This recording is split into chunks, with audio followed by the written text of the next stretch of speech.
Hello guys, welcome to my YouTube channel, Watches with Nick. If you love watches like me, this is the YouTube channel for you. Today we're diving into one of the coolest military chronographs ever issued, the Heuer Bundeswehr, and we're starting at the very beginning with the Leonidas version.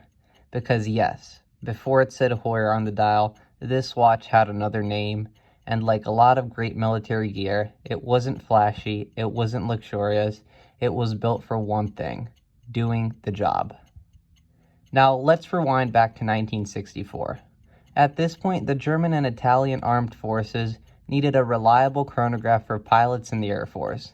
They turned to a company called the Leonidas Watch Factory, a respected Swiss manufacturer known for precision chronographs. The result? The first Bundeswehr chronograph delivered around 1964. Now, here's where things get interesting. In 1964, Heuer acquired Leonidas, so for a brief window, you had watches signed Leonidas. Now, these Leonidas variants were a little bit more sharp and raw when it came to their design. Not a matte case, no rounded edges, just angles going on everywhere. Now, Leonidas were essentially part of the Heuer family already. So technically, the Bundeswehr story starts with Leonidas. But it quickly became a Heuer story. Now, let's talk about the Heuer's design. It is truly pure military spec. The Bundeswehr chronographs had a 43mm stainless steel case with a matte black tritium dial with some gorgeous large tritium Arabic numerals. Let's get into that so you could enjoy it.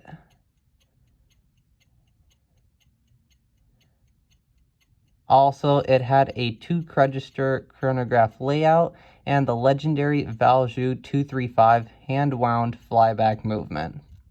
Now, 43mm in the mid-1960s, that was huge. Today, 43mm is normal. Back then, that was basically like strapping cockpit instrumentation to your wrist. And that's exactly the point. This wasn't jewelry, this was flight equipment.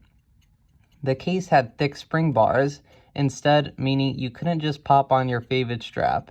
It was NATO or the thick bun strap or nothing. Very German, very practical. And of course, engraved on the case back, Bundeswehr, along with the serial designation. No brand flex, no marketing fluff, just government property. Now, you're all probably curious, what did it fly on? Because this is where the watch earns its legend. These watches were primarily issued on pilots flying the Lockheed F-104 Starfighter, which deserves its own moment, the Fiat G91, and the later Panavia Tornado. Now, the F-104 Starfighter, nicknamed the Widowmaker in some countries due to its accident rate. It was an incredibly fast, incredibly demanding aircraft. If you were flying one of these in the 1960s, you needed instruments you could trust.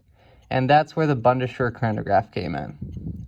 When you're flying at Mach 2, timing fuel consumption or navigation logs, you don't want a delicate dress watch. You want something that looks like it could survive being thrown at the aircraft, and then still work.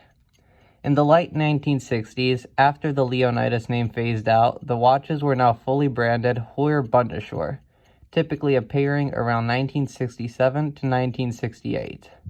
The design stayed largely the same. The one you are seeing today is the earliest of the Bundeswehr models, because as you could see, mine has a tiny small T at the bottom right there, if you could take a look. Now, after my model came the 3H red dials. Now, one thing to point out is that this model had the flyback version, meaning instead of stopping, resetting, and restarting the chronograph, which takes multiple steps, you press once and it resets and starts again instantly. For pilots navigating multiple timed legs, that's huge. It's like the difference between flipping 3 switches or hitting one big red button. The Heuer Bundeswehr isn't special because it's rare. It's special because it was used. These weren't safe queen watches sitting in velvet boxes. They were exposed to vibration, G-forces, and extreme temperature swings. This is Cold War equipment. You could almost imagine it strapped over a flight suit under the canopy of an F-104, somewhere over West Germany in the late 1960s. That's real history on the wrist. The aesthetic, accidental cool. Now here's the funny thing. At the time, no one thought this was a cool vintage collectible. It was a tool.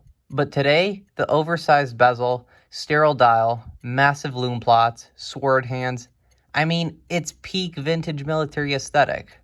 Modern brands spend millions trying to recreate this exact vibe, and the original did it because, well, they needed to see the time while screaming through the sky at supersonic speeds.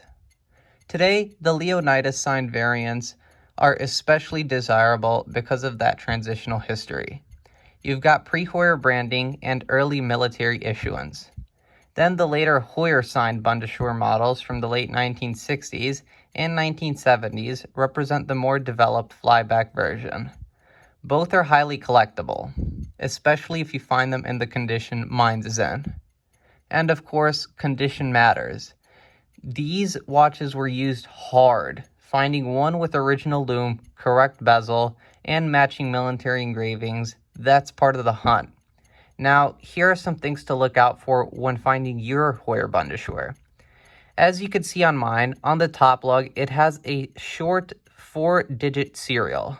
Now, what's really important is, so you can look at the bottom lug there and see that it is stamped 1550 SG. You want that on your model, as that indicates it is a true example. Some other things to look out for are, of course, the Bundeswehr stamped on the back and the serial designation. Now, as you can see, this case is a bit funky. It has 4 screws. Now, this isn't your traditional screw back case. This is a clam style case, meaning you unscrew the 4 screws here and you push the watch out. That's how these were serviced. Now, the Heuer Bundeswehr represents something important in Heuer's history. Before the Monaco, before the Carrera became a design icon. Now, some final things to remember. The Bundeswehr story is a reminder that some of the most desirable watches today weren't designed to be luxurious. They were designed to survive.